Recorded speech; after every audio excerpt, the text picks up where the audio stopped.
Hello guys, welcome to my YouTube channel. आज हम आपसे बात करेंगे ऑपरेशन सिंदूर क्या है।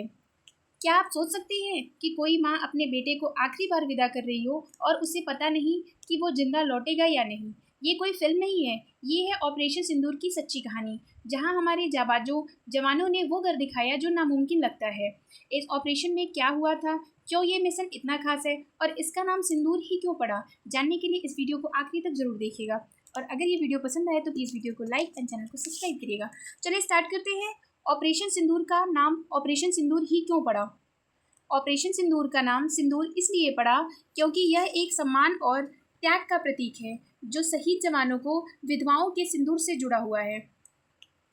सिंदूर भारतीय संस्कृति में एक विवाहित स्त्री का सातित्व पहचान होता है। जब कोई जवान देश के लिए शहीद होता है तो उसकी पत्नी का सिंदूर मिट जाता है।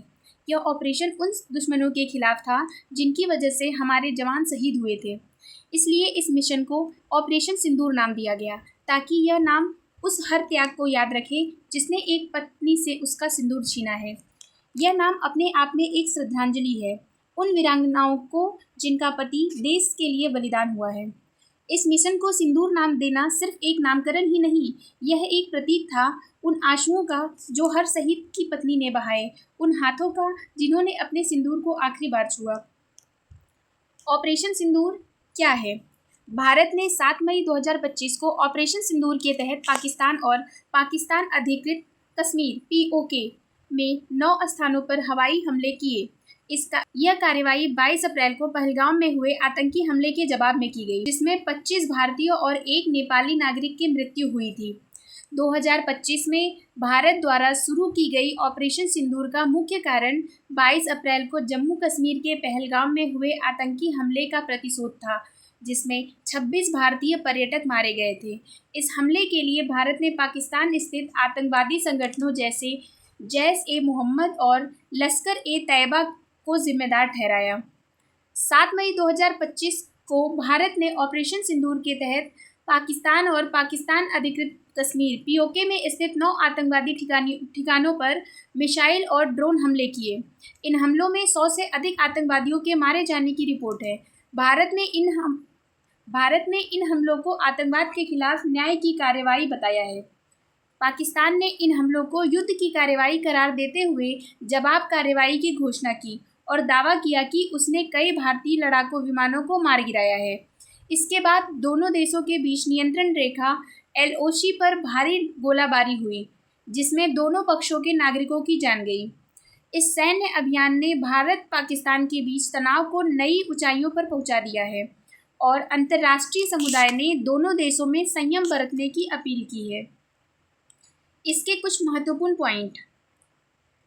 लक्ष्य। भारतीय रक्षा मंत्रालय के अनुसार हमले उन स्थलों पर केंद्रित थे जहां से भारत के खिलाफ आतंकी गतिविधियां संचालित की जाती थीं। सैन्य ठिकानों को निशाना नहीं बनाया गया है। परिणाम। भारतीय अधिकारियों के अनुसार इन हमलों में कम से कम 31 लोग मारे गए और कई घायल हुए। पाकिस्तान के 26 मौतों की पुष्टि की है और दावा किया है कि इनमें नागरिक भी शामिल हैं। पाकिस्तान की प्रतिक्रिया। पाकिस्तान ने भारत के इस कदम को युद्ध की कार्रवाई बताया है और दावा किया है कि उन्हें 5 भारतीय लड़ाकू विमानों को मार गिराया है।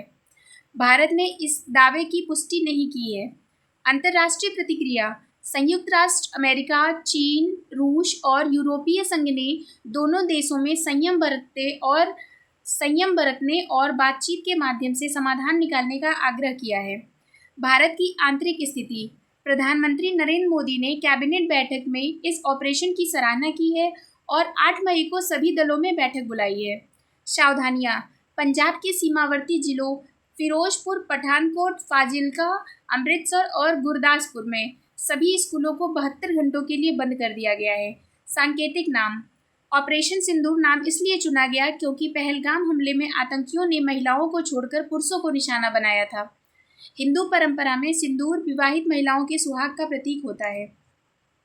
स्थिति अभी भी तनावपूर्ण बनी हुई है और दोनों देशों के बीच कूटनीतिक प्रयास जारी है। आगे की जानकारी के लिए हम आपको अपडेट करते रहेंगे।